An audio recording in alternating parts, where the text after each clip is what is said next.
I'm almost there. I'm almost there. So a revolution occurs when the cup of suffering is full and overflowing. Historically, revolutions occur when the oppressed and exploited masses say with one voice, enough is enough. They occur when the disparity, the gap between the rich and the poor is so wide that the poor mobilize themselves, organize themselves, and say that we're going to take back what was stolen from us. Wish I had some help now. Now, historically, these revolutions are violent, they are bloody, they are physical revolutions. But tonight I came to announce that the last revolution is not a physical revolution. Woo! Yeah, in the last revolution, you will not need to take up arms. There will be no physical exchange. Because in the last revolution, when we with one voice declare, enough is enough, and we organize ourselves and we mobilize ourselves and we centralize ourselves, then what we do is we begin to march. We begin to march spiritually on the palaces of the wicked, in order to seize the wealth. Now everyone say wealth. Now here's what we've missed. Just give me 2 more minutes or so and I will start to close. There's a difference between money and wealth. Hey, there's a difference between money and wealth. The Bible doesn't say that the money of the sinner is laid up for the just. It says the wealth of the sinner is laid up for the just. And God never said, I am he that gave you power to get money.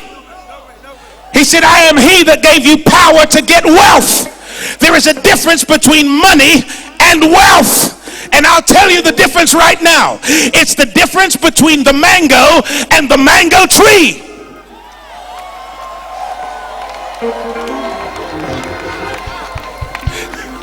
You see, while some people are just hungry and just want a mango, there are other people with enough generational vision to say that what we really need is a mango tree. Because if I have a mango, I will feed myself.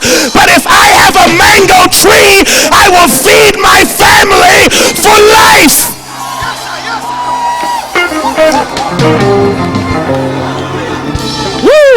Wish I had some help in here today. There is a difference between money and wealth. It is the difference between a bucket of water and a well. Now, when you're thirsty, what you want is a bucket of water to satisfy your thirst. That's all money can do, is satisfy your thirst. But the well is the source of the water. So true wealth biblically is not the money, it is the money source. The source of the money. Now the wealth of the sinner is laid up for the just, not the money of the sinner. You're going to find very few sinners are going to give you all of their money. But the source of the money. You got to understand where we got to go here, because we got to think generationally. We've got to think, listen, a true, authentic kingdom vision is a big vision, and it's a long vision. And the difference between a fish for today and learning how to fish so you can feed yourself for life is the difference between a short vision and a long vision. The difference between a mango and a mango tree is the difference between a short vision and a long vision. What God wants us to have is a long vision. What God wants us to want are the sources, and not simply the supply. So in the last revolution, guess what we're going to seize? We're going to seize the sources.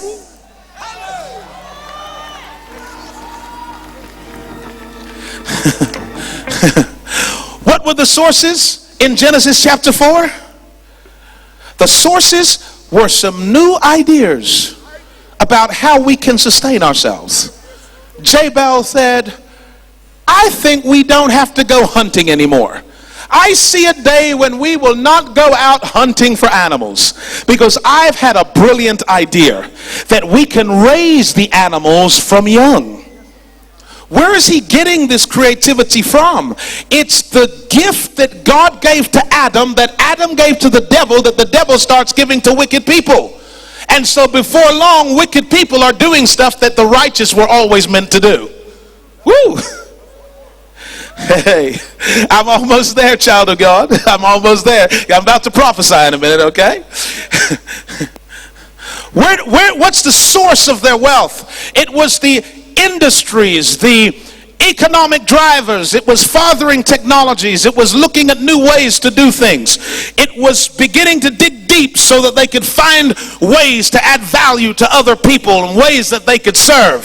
Woo! That became the source. So in this last revolution, God's raising up a people that are not simply interested in another paycheck, but are interested in the source. They are not simply interested in getting a record deal. They're interested in owning the record label. You know what I'm talking about? They're not simply, come on now, they're not simply interested in being part of the system.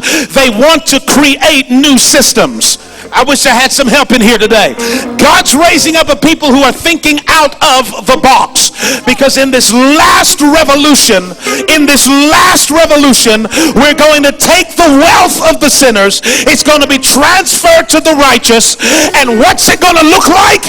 It's going to look like saints of God fathering new technologies, saints of God driving the economy, saints of God creating industries, saints of God creating jobs, saints of God taking over.